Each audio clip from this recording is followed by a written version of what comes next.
Okay guys, ang lulutuin natin ngayon is yung balat ng saging.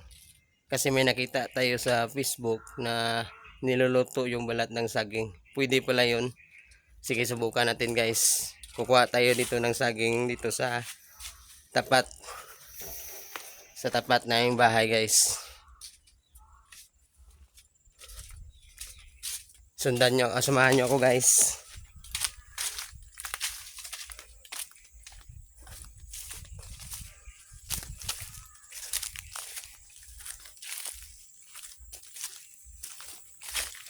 Pwede pala yung gawing fried na saging, nakita ko sa Facebook. Kaya gagawin natin, gagayahin natin yon kung masarap ba talaga. Ito guys, tingnan niyo dito saging dito sa medyo bata-bata tayo kukuha na guys. Kaunti lang kukunin natin guys para hindi masayang.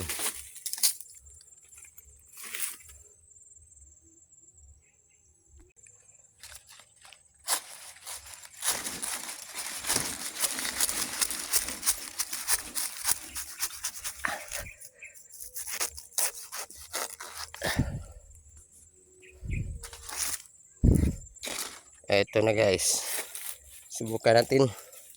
Tara, samahan nyo ako. Ito nga pala mais namin guys. Okay, matataas na. At yung iba, bumupuswak na rin ang kanyang puso or bunga. Sige na guys, lulutuin na natin ito. Samahan nyo ako. Dito tayo ngayon magluluto sa taas na kitchen guys. Kasi doon sa baba wala tayong kahoy. At dito stove ang ating gagamitin para mas madali. Okay guys. Okay guys, ang una muna nating gagawin is tatagalin muna natin itong laman niya. Kasi yung laman lang niya ang ating lulutuin. Ang ating ipiprito guys.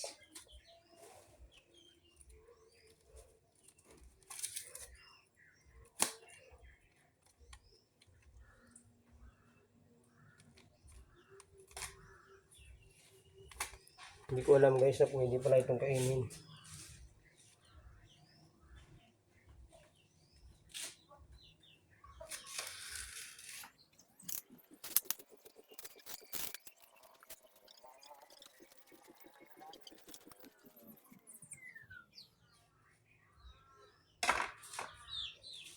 Okay, ito guys.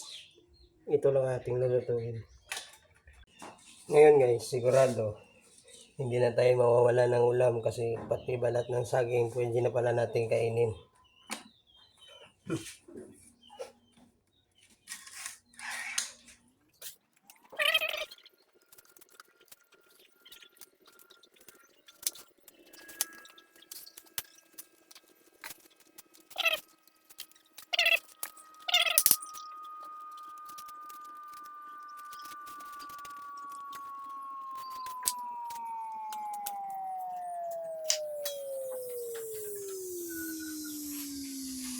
Ngayon, okay na siguro ito guys. Pugasan muna natin.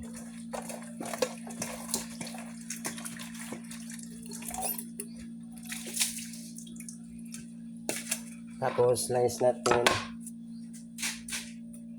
ng ganito guys.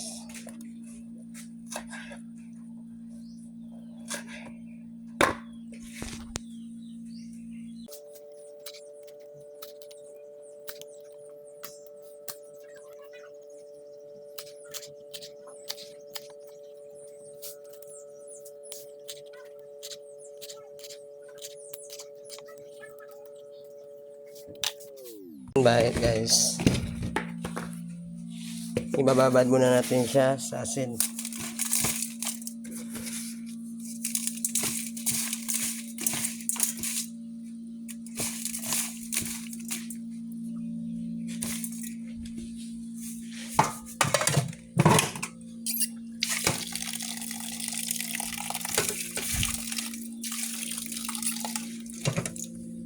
Okay, dyan muna yan guys. Isasawid muna natin.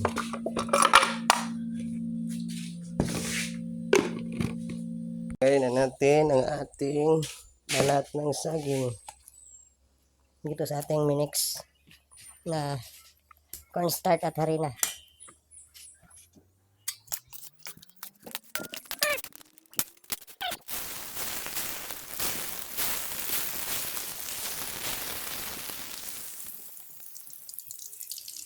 Okay guys, ito na ang ating pritong balat ng saging at baringon.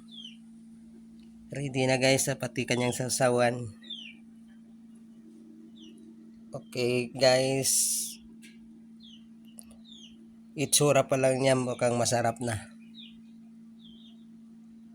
Sige na guys, subukan natin kainin.